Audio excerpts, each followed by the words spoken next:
Today's podcast looks at the song Polly Vaughan, or The Shooting of His Deer. In Ireland, the song is named Molly Bawn Lowry, or Molly Bawn. A song of accidental death, remorse and a ghostly visit. I'll sing some samples of the tune linked to the song and explore its background and printing history.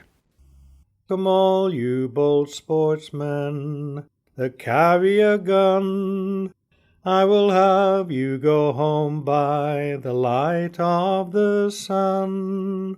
For young Jimmy was a fowling and a fowling alone, when he shot his own true love in the room of a swan. So first he went to her and found it was she. He was shaking and a-trembling, his eyes scarce could see. So now you are dead, love, and your sorrows are o'er. Fare thee well, my dear Polly, I shall see you no more. Then home went young Jimmy with his dog and his gun, saying, Uncle, dear uncle, have you heard what I've done? Cursed be this old gunsmith that made me this gun, for I've shot my own true love in the room of a swan. The tune and words of that were from the Norfolk singer Harry Cox. Jimmy goes hunting as night is coming on. His true love Polly is also walking about at sunset, and the weather begins to change into a storm. She shelters in some bushes and pulls her apron over her head to keep off the rain. Jimmy sees the white form in the bushes. He thinks he sees a swan and fires his gun. He then realises that he's killed his true love. He runs home and is met by his father or his uncle, and he tells what he's done. He's advised not to run away but to attend his trial, for he never will be hanged for the shooting of a swan. On the day of the trial, his true love Polly appears to explain that it was an accident and Jimmy should go clear. This song is popular both in Britain and in North America. The English versions are known as Polly Vaughan, or The Shooting of His Deer, and in the Irish version she's Molly Bawn, or Peggy Ban. This song is popular both in Britain and in North America. The origin of the song is quite vague. Most researchers feel that it is either Norse or of Celtic origin, probably Irish, and has an antiquity that has been lost. The earliest printings give the name as Molly Bawn, adding strength to the probability that the song is Irish.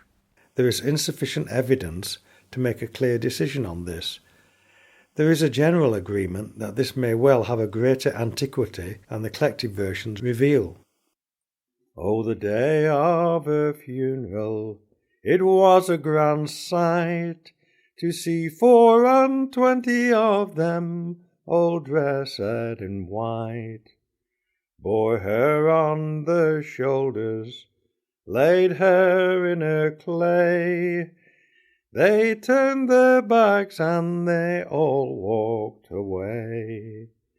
But take 24 of them, put them all in a row, and her beauty shines round them like a fountain of snow. Now since it's decreed, for that I was her doom, that I was her butcher instead of her groom, there is no other breathing that e'er I will take. I will travel this world my soul for to make. The tune and words of that version is from the singing of John Maguire of Fermanagh and was recorded in 1972 by Robin Morton. The earliest printing of the ballad was under the title A Song Called Molly Bawn and was printed in the Bottle and Friends Garland in 1780 in Newcastle. It appeared on broadside copies during the 1900s, and this probably helped to keep the song in circulation through Britain and North America. In the Folk Song Journal of 1922, Lucy Broadwood and Annie Gilchrist felt that the existing songs descended from earlier uncollected versions in which Polly is a descendant of a swan maiden, or that she's transformed into a white doe or a white hind rather than a swan.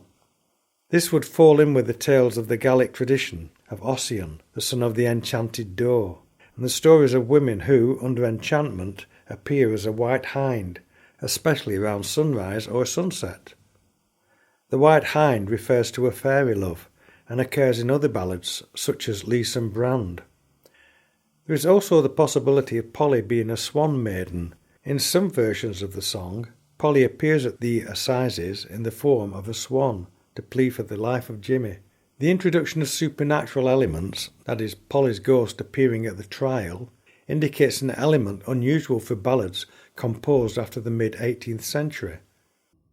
Stay at home then, dear William, till your trial do come on, that you may not be banished to some far-off land. On the day of the trial, your father will appear with 50 bright guineas, if that will you clear. On the day of the trial, young Polly did appear, crying, people, oh people, let Willie go clear. With me apron wrapped around me head, as the evening came on, he shot his own true love in the room of a swan. The tune and words of that version were collected in November 1907 by George Gardner from Molly Bawn, who lived in Meestead in Hampshire. There is some suggestions that the song may have origins in an actual shooting incident that may have happened in the mid-1700s. There's not a lot of evidence to make a clear decision. The words generally conform to the basic storyline, but have attracted some internal changes to names and general action, as might be expected from a popular and widely travelled song. There is quite a wide variation of tunes collected from the Irish, English and North American sources, all of them interesting and enjoyable to sing. I'll end this podcast with a performance of Molly Bawn, as recorded from the singing of Packy Byrne, the Irish singer from Donegal. Come all you young fowlers that handle a gun, beware of night rambling by the setting of the sun, and beware of an accident that happened of late to young Molly Bawn, and sad was her fate. She was going to her uncle's when a shower came on. She went under a green bush the shower to shun. With her white apron around her, he took her for a swan. But a hush and a sigh, it was his own Molly Bawn. He ran home to his father, with his gun in his hand, saying, Father, dear father, I have shot Molly Bawn. I have shot that fair damsel. I have taken the life of the one I intended to take as my wife. Oh, Johnny, my Johnny, do not run away. Do not leave your own country till your trial day. Don't leave your own country till your trial comes on, for you never be convicted for the loss of a swan. The night before Molly's funeral, her ghost did appear, saying, Mother, dear mother, young Johnny is clear. I was going to my uncle's when a shower came on. I went under a green bush the shower to shun. With my white apron around me, He took me for a swan. Won't you tell him he's forgiven by his own Molly Bawn? All the girls of this country are all very glad, since the pride of Glenalla, Molly Bawn, is now dead. And the girls of this country, put them all in a row, Molly Bawn would shine above them like a mountain of snow.